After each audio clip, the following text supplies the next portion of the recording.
여러분 안녕하십니까. 뉴스자키쇼 임병용입니다. 대한민국 뉴스를 경마의 기술처럼 경쾌하고 박진감 있게 이끄는 뉴스자키쇼. 먼저 오늘은 태풍 소식부터 짚어보겠습니다.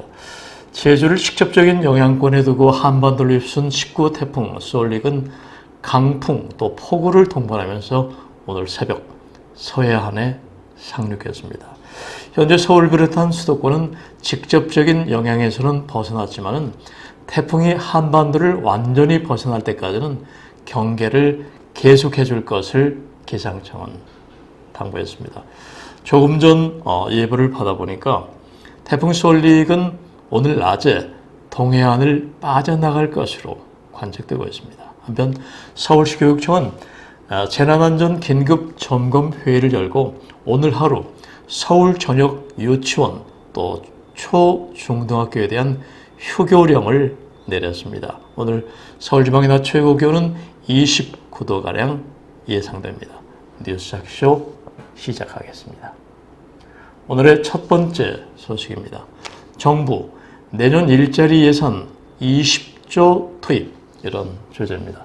더불어민주당과 정부는 어제 2019년 예산안 당정 협의를 갖고 올해보다 수십조 원 증가한 내년도 예산안을 편성하기로 했습니다. 김태년 민주당 정책위 의장은 브리핑에서 세수 호조가 계속되고 또 재정 건전성도 양호한 만큼 일자리 창출, 사회 안전망 확충, 지역경제 활성화 등을 위해서 내년에 최대한 재정을 확장해 운용하기로 했다고 언급했습니다. 작년 말 국회를 통과한 올해 예산은 428조 원인데 이 가운데 일자리 예산은 19조 정도였습니다. 따라서 내년 일자리 예산은 20조 원을 넘어설 것이 확실하며 복지 분야 등을 더한 총 지출은 최소 수십조 원 더 늘어나게 됩니다. 세금이 많이 거침에 따라서 재정 건전성이 양호해졌다. 그렇기 때문에 현재 가장 취약한 분야의 일자리 창출에 내년에 상당한 예산이 더 투입된다는 그런 내용입니다. 이날 당정은 이 실업급여 보장성을 강화하는데 7조 4천억 원을 투입하는 한편 어린이집 보조교사를 15,000명 늘리고 노인, 청년, 여성, 장애인 등 고용 취약계층의 일자리 기회를 확대하겠다고 밝혔습니다. 또 노후 공공임대주택 시설 개선 예산은 올해 300억 원에서 내년 500억 원으로 늘어나며 기초수급자 대상 장애인 연금은 월 30만 원으로 조기 인상됩니다. 자유한국당은 세금 퍼붓는 최저임금 땜빵 예산이라고 비판을 하고 나섰습니다. 현재 우리나라 국가 채무의 공무원 군인 지급연금 부담 등을 더한 국가 채무는 작년 기준 1,555조 원입니다. 여러 가지 국가 채무가 어떤 기준에서 많이 늘어나는 것도 불안 요소가 되기 때문에 좀 더 신중을 기할 필요가 있다는 생각이 드네요. 이번에는 뉴스자키쇼 두 번째 내용입니다. 문 대통령 다음 주 3개에서 5개 부처 개각 언급, 이런 내용입니다. 문재인 대통령이 이르면 다음 주 개각할 것으로 보입니다. 청와대 고위 관계자는 다음 주에 개각이 유력하다면서 대통령의 최종 결심을 하는 단계에 와 있다고 언급했습니다. 다만 야권 인사를 포함하는 협치 내각은 이번에는 이루어지기 어려운 상황이라고 합니다.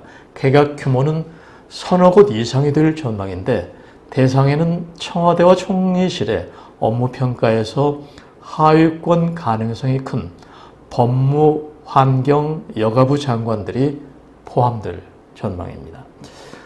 기무사의 계엄령 문건 보고 경위가 논란이 된 송영무 국방장관, 대입제도 개편 과정에서 혼선을 빚은 김상곤 교육장관 등도 개각 대상으로 거론되고 있습니다.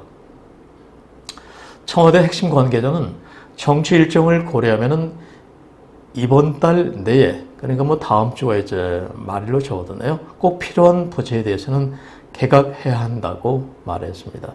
이는 최근 문 대통령과 여당의 지지율이 동반 하락하고 있는 국면에서 분위기 쇄신이 필요하다는 판단도 작용한 것으로 보입니다. 뉴스작쇼 세 번째 순서입니다. 특검 연장 없이 종료, 김경수 불구속 기소. 네. 허위범 특별검사팀이 30일간의 기간 연장을 스스로 포기하고 오는 25일, 내일이네요. 수사를 종료하기로 했습니다. 특검팀은 현재까지 확보된 증거만으로도 김경수 경남도지사를 재판에 넘기고 혐의를 입증하는데 충분하다고 판단했기 때문입니다. 박상용 특별검사부는 굳이 더 이상의 조사나 수사가 적절하지 않다고 봐 수사기간 연장 승인 신청을 하지 않기로 했다고 밝혔습니다. 박 특검보는 그간의 진상규명 정도와 증거 수집을 비롯한 수사 필요성을 종합적으로 판단했다면서 정리를 거쳐서 27일 오후 수사 결과를 발표한다고 전했습니다. 특검법은 특검이 1차 기간 60일 동안 수사를 마치지 못했거나 기소를 결정하기 어려운 경우 대통령의 승인을 받아서 30일을 한 차례 더 연장할 수 있다고 규정되어 있습니다. 돌이켜보면 1999년 이래 13번의 특검 중 스스로 기간 연장을 포기한 사례는 이번에 처음으로 매우 이례적인 일로 평가가 됩니다. 이 같은 결정에는 허특검의 의견이 크게 작용한 것으로 알려졌습니다.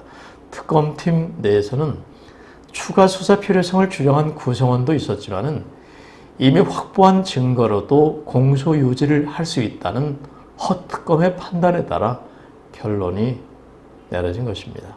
지난 6월 27일 60일간의 공식 수사에 착수한 특검팀은 그간 드루킹 김동원 씨의 일당이 벌인 8천여만 건의 댓글 조작 행위의 전모를 밝히는데 주력했습니다. 특검팀의 수사가 이제 검찰로 넘어가서 김경수 경남지사에 대한 여러 가지 또 특별 검사가 아닌 우리 검찰의 조사가 더 있을 예정이라는 얘기입니다. 뉴스작쇼 네 번째 순서입니다. 중소기업계 외국인 최저임금 차등화 갈등, 이런 내용입니다. 중소기업계는 외국인 근로자들에게 별도 수습 제도를 적용해서 최저임금을 차등화해야 한다고 요구하고 나섰습니다. 반면에 노동계는 국적에 따라 임금을 차별할 수 없다면서 강력 반발에 마찰을 빚고 있습니다. 중소기업 중앙회는 지난달 30일 국회 환경노동위원회를 방문해서 외국인 근로자 수습기간 적용 방안에 대해 건의했습니다. 건의안을 보면은 외국인 근로자 숙련도에 따라 1년 차는 최저임금의 80%, 2년 차는 90%, 3년 차부터 최저임금 100%를 지급하자는 방안입니다. 상당히 현실적이고 설득력이 있다고 저는 생각이 되는데, 중소기업들은 외국인들은 언어와 문화가 다르고 또 비숙련 근로자가 많아서 노동 생산성이 떨어진다는 주장입니다. 문철홍 중앙회 외국인 인력 지원 부장은 일본도 외국인 산업연수생에게는 1, 2년간 최저임금의 8, 90%만 지급하는 외국인 근로자 수습제를 도입해서 중기 제조업 인건비 부담을 덜어주고 있다고 말했습니다. 이에 대해서 홍종학 중소벤처기업부 장관도 지난달 외국인 수습제에 대해서 적극적으로 검토하겠다고 언급했습니다. 반면 노동계는 이주 노동자에 대한 임금 차별이라고 반대하고 나섰습니다. 민주노총은 서울 여의도 중기중앙회 앞에서 기자회견을 열고 중기중앙회가 요구하는 외국인 근로자 수습제는 외국인에 대한 임금 강탈이자 국적 차별을 못하도록 한 근로기준법 위반이라고 주장했습니다. 노동계는 외국인 근로자도 국내 근로자처럼 똑같은 대우를 받는 인권을 상당히 옹호하고 있는 셈이죠. 우리나라 참 성숙한 태도가 좋아 보입니다. 뉴스 제목의 힘, 제목 뉴스 1, 2, 3, 4, 5입니다. 본문에서 다 짚어드리지 못한 비중이 큰 뉴스를 제목을 통해 짚어볼 수 있는 헤드라인 뉴스입니다. 먼저 서민층 소득 높여 경제 살린다는 소득 주도 성장 사실상 실패. 정부는 좀 떨떠름한 뉴스네요. 두 번째, 폼페이오 27일 방북, 김정은 만날 듯. 또 어떤 언론은 김정은 만나지 않을 것이다, 못할 것이다, 또 이렇게도 나오고도 있어요. 다음, 작년 돈도 다 못 쓰면서 당정, 내년 일자리 예산 역대 최고로 정부의 고심 있는 포인트입니다. 바로 이어서 최저임금은 놔두고 또 돈으로 땜질, 소상공인 29일 총궐기. 이어서 이낙연 정부 특활비, 특수활동비죠. 대대적 삭감 필요. 이어서 협치 내각카드 한 달 만에 거둬들인 청와대. 왜? 이런 주제입니다. 야권에서는 진정성이 보이지 않는다. 또 뭐 이런 얘기도 있고 여러 가지 여야가 정치적 이념 뭐 이런 것 때문에 이번에 협치 내각이 좀 어려울 거라는 전망입니다. 끝으로 뜨거워진 바다, 통영 멸치, 연평도 족이 사라졌다. 오늘 낮 서울지방 낮 최고 29도. 이제 다음 주부터는 기온이 차츰 30도 정도 머물 거라 그러는데 금년 여름 너무 덥다 보니까 바다의 수온마저 엄청나게 뜨거워서 통영의 멸치, 연평도 족이 사라졌다 이런 뉴스가 나오고 있습니다. 제목 뉴스 1, 2, 3, 4, 5였습니다. 이번에는 뉴스 속 유머 한자라. 네, 뉴스 속에 담긴 유머를 시청자 여러분과 함께 즐기는 그런 코너입니다. 뉴스 잉글리시라는 코너를 연재하는 시신문에 실린 얘기 한 토막입니다. 나이 들면 나타나는 징조란 제목의 글이었는데요. 나이 들면 나타나는 징조. 네. 셀프 주유소에서 마지막 한 방울까지 연료통에 털어넣겠다고 급유 노즐을 차에다 대고 탕탕 두들게 된다. 저도 가끔 그랬는데 머리카락은 빠지고 코, 귀, 눈썹, 얼굴털이 길어진다. 처음엔 바지 지퍼 올리는 것을 잊어버린다. 나중엔 내리는 것조차 잊어버린다. 공감하시는 분 있으십니까? 그렇죠. 뭐 인간은 누구나 세월 속에서 해맑은 피부의 소년 소녀도 주름살 잡히고 쭈글쭈글 고립해 있는 노인이 된 것이죠. 노인이 되는 것을 서러워할 게 아니라 열정이 식어가는 것을 경계하라, 두려워하라 그런 말이 있습니다. 그런데 최근 노인들 보면은 젊은이들 못지않게 중후한 매력의 그런 노인들도 많은 세상입니다. 그런 노인들 되어보십시오. 뉴스 속 유머 한 자락이었습니다. 이번에는 쉬어가는 페이지, 시의 언덕길 코너입니다. 오늘은 라이노 마리아 릴케 시인의 가을날이란 시 소개해드리겠습니다. 너무 유명한 시죠. 주여, 때가 왔습니다. 당신의 여름은 참으로 위대했습니다. 당신의 그림자를 해시계 위에 얹으시고 들녘엔 바람을 풀어 놓아주소서. 마지막 과일들이 무르익도록 명하소서. 이틀만 더 남국에 햇살을 주시고 과일들의 완성을 재촉하시고 독한 포도주에는 마지막 단맛이 스미게 하소서. 지금 집이 없는 사람은 이제 집을 짓지 않습니다. 지금 혼자인 사람은 그렇게 오래 남아 깨어서 책을 읽고 긴 편지를 쓸 것이며 낙엽이 흩날리는 날에는 가로수들 사이로 이리저리 불안스레 헤맬 것입니다. 이 시간 소개하면서 제가 낭독을 하니까 더 새롭고 참 가을의 분위기를, 가을이 담고 있는 지난 여름의 위대함을 다시 느낄 수 있는 좋은 시라는 생각이 듭니다. 지금 집이 없는 사람은 이제 집을 짓지 않습니다. 지금 혼자의 사람은 그렇게 오래나마 깨어서 책을 읽고 긴 편지를 쓸 것이며, 그러니까 가을을 쓸쓸하지만은 풍요롭고 풍성하게 내 마음 따뜻하게 해주십시오. 그런 의미네요. 마지막 남국 해살을 조금 더 달라 과일들의 단맛을 완성하기 위해서 그 단맛이 스며들도록 짧은 해를 길게 해주십시오. 참 자연 관찰이 따뜻하고 아름답고, 우리 지난 여름 정말 더웠는데 이제 지나면은 그리워질 것입니다. 시 연독기는 오늘은 라이너 마리아 릴케의 가을날이라는 시 소개해드렸습니다. 이번에는 생활 뉴스, 문화 뉴스 두 가지입니다. 먼저 정부 폐업 자영업자에게 월 30만 원씩 3개월간 지급.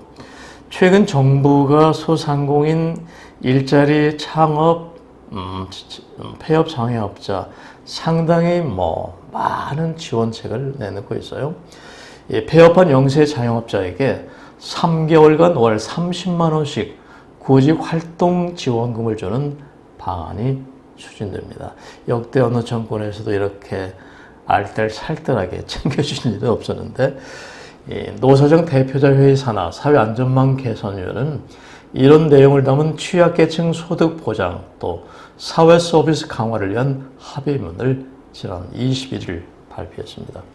노사정은 합의문에서 영세 자영업자가 폐업 이후 구직 활동을 하는 경우 일정 기간 소득을 지원하는 정책을 마련하고 있다고 밝혔습니다. 이는 영세 자영업자가 사회 안전망 사각지대에 있다는 문제의식을 반영한 것입니다. 일자리를 잃은 근로자는 고용보험 등을 통해 실업급여를 받지만 자영업자는 고용보험 의무 가입 대상이 아니기 때문에 가입률이 1%에도 못 미칩니다. 고용노동부는 이에 대해서 경기 악화로 폐업한 영세 자영업자 등 저소득층의 취업 성공 패키지 3단계 참여 시 3개월간 월 30만 원씩 지급하는 방안을 추진하겠다고 이렇게 밝혔습니다. 생활뉴스 문화뉴스 두 번째 내용입니다. 서울 시내버스 2025년까지 저상버스로 모두 교체, 이런 주제입니다. 2025년까지 서울의 모든 시내버스가 저상버스로 바뀝니다. 저상버스는 이 버스의 바닥 높이가 낮아서 장애인과 노인이 이용하기에 참 편리하죠. 또 서울시는 앞으로 4년 안에 서울의 모든 지하철역에 엘리베이터를 설치하는 것과 함께 교통약자들의 이동 편의성을 높이기 위한 제3차 교통약자 이동편의 증진 계획을 발표했습니다. 장애인 단체들이 지속적으로 설치 확대를 요구하고 있는 지하철역 엘리베이터도 서울시는 2022년까지 100% 설치를 목표로 내걸었습니다. 다만 물리적으로 엘리베이터 설치가 불가능한 역에 대해서는 대안 마련을 위한 용역을 추진하고 있다고 밝히기도 했습니다. 뉴스 기소 이제 마무리 순서입니다. 현대인의 영적 스님이라 불리는 베트남의 틱 나탄, 발음이 좀 어렵네요. 베트남 틱 나칸 스님의 글을 최근 볼 수 있었습니다. 스님은 내리는 빗소리에 집중하는 것만으로도 평온에 빠졌을 수 있다, 이렇게 명상 수행법을 얘기를 했는데요. 이 메시지는 결국 일상 속에서 마음을 비우게 되면 빗소리마저 평화롭게 내 마음을 적셔준다는 논리가 아닐까 싶습니다. 어떤 일, 어떤 생각에 사로잡혀서 아무것도 못하는 어리석음을 깨우쳐주는 그야말로 촉비 같은 가르침이 아닌가 이런 생각이 드나요? 뉴스 프리전, 뉴스 자키쇼 지금까지 편집국장 임병용이었습니다. 감사합니다.